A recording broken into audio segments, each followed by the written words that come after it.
chance to go over the century mark as he carries it out to the 40-yard line. 15 carries now, 108 yards for number 33, White. And you see the loyal Cardinal fans moving into the hallways of Busch Stadium as we prepare to take you to Brent Nerve for scores and highlights in our New York studio. 21 seconds remaining. The Rams, after running for 9 yards, used a timeout to stop the clock. Well, maybe, Jimmy, they could hit something coming across the middle and get the clock stopped within the 21 seconds. I'm sure that that's what they're thinking about right now. Some type of crossing route, running against the grain, and then try to get out of bounds with it or get the clock stopped for a possible field goal. On the Rams sideline, veteran guard Dennis Harrah, the 13-year veteran who's been a mainstay of that offensive line, is all the way at the far end of the bench, far away from John Robinson, off the field, as Duval Love takes his place in the lineup at right guard. Got a disc problem in his back that's been giving him an awful lot of trouble. He said he was going to try it this game. If it didn't hold up, then it would be Love's job. Everett steps up out of pressure, gets the ball to White. White has a first down and gets close to midfield. He's at the 45-yard line. And now the clock runs as you look at Dennis Harrah, the most fun-loving and demonstrative of the Rams, off the field. And now there's a timeout as there's an injured Cardinal down on the field.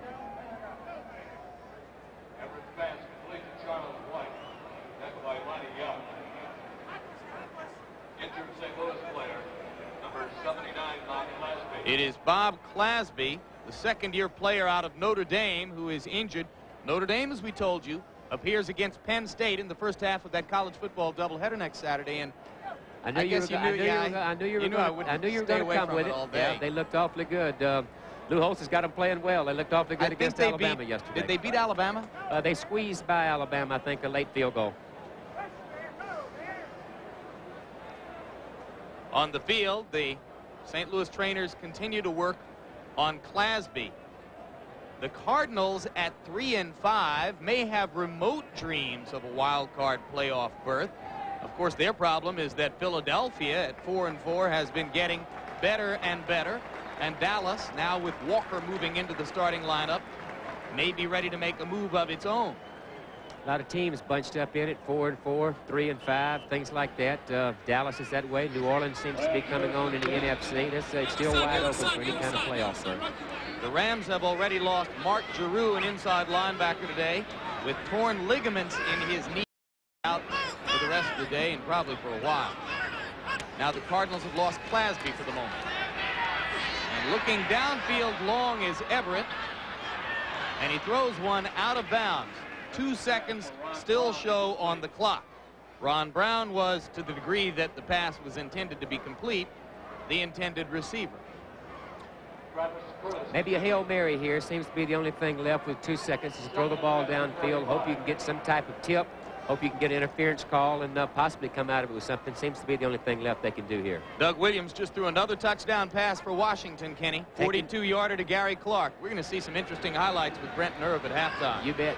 Taking advantage of his situation. Looking good. Couple quick touchdown passes. Wants that job. Get your heart out, Al Davis. Everett. There's the Hail Mary. Need a tip. First interception of the day.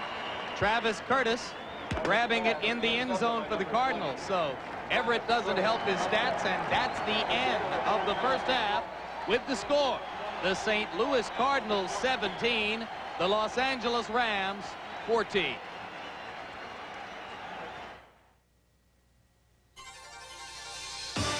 CBS Sports coverage of the National Football League is sponsored by Oldsmobile Quality. Feel it at your nearest Oldsmobile dealer. Metropolitan Life and affiliated companies. Get met. It pays. And by Magnavox. When you're just a little smarter, people notice. Magnavox. Smart. Very smart.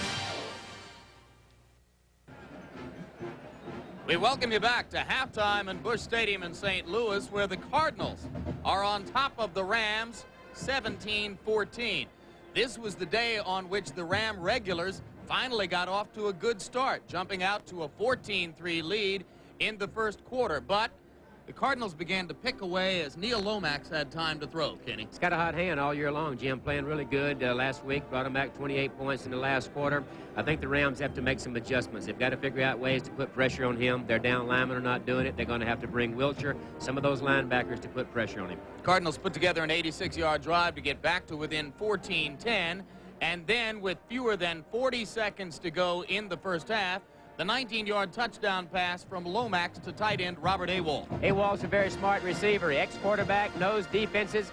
You see here, he'll find the seam right behind the linebacker, Green, number 91.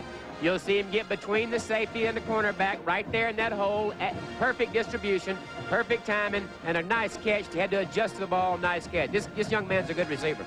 And the Cardinals, who were used to coming from behind and have been doing so all year, went ahead 17-14. It would appear, Kenny, that if the Rams are to have a chance to get their second win of the season, they're going to have to find some way to get a linebacker free, maybe Wilcher or Kevin Green, and get some pressure on Neil Lomax. No doubt. They've got to put pressure on him. They can't let him stand back there and throw the ball, and they have to make big plays on offense. When they catch St. Louis in their man-to-man type coverages, they've got to take advantage of that like they did in the first quarter and make those big plays. The Cardinals, on the other hand, will feel as though they're in the driver's seat if they can shut down the Ram running game, which has produced more than 100 yards already for Charles White. If they force a passing contest, that definitely is in the favor of the Cardinals. Halftime statistics, and you can see that the Rams have a good total yardage number, as Charles White is already with 108 yards rushing, but the Cardinals have come back to take greater control of the game on offense, 15 first downs and a big edge in time of possession. CBS Sports coverage of NFL football will continue after this message and a word from your local station.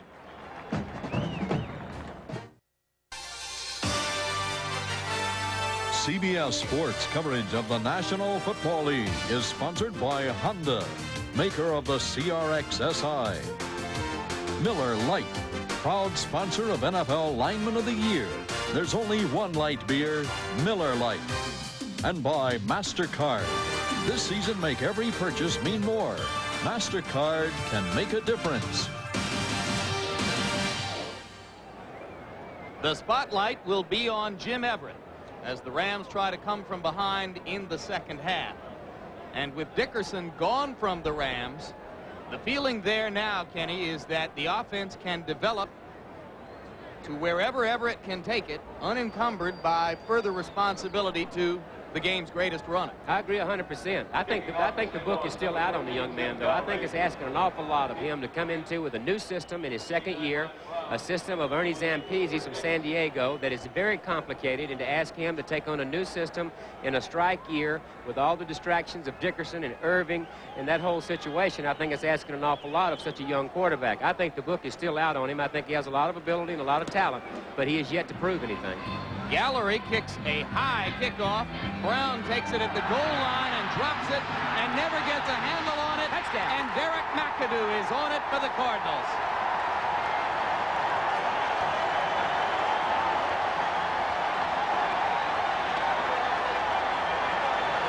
And that play typifies the Rams' season. That's exactly right. It's also one of the things that Gene Stallings said they had to do. Gene Stallings said if you don't give up anything on the kicking game, if you don't gain anything. Here they gain an awful lot. It's one of the things Gene Stallings said that they had to do along with pressure, is to get something out of their kicking game, and they certainly get an awful lot out of it here. You see Brown making the fumble. Derek McAdoo is all over it, along with a host of other red shirts. Might be what they need. I believe it was Gregory Johnson, number 27, who knocked the ball away from Brown as Brown tried to pick it up.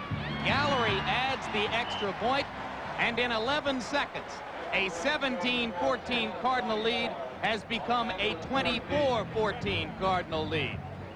John Robinson might have thought he had seen it all.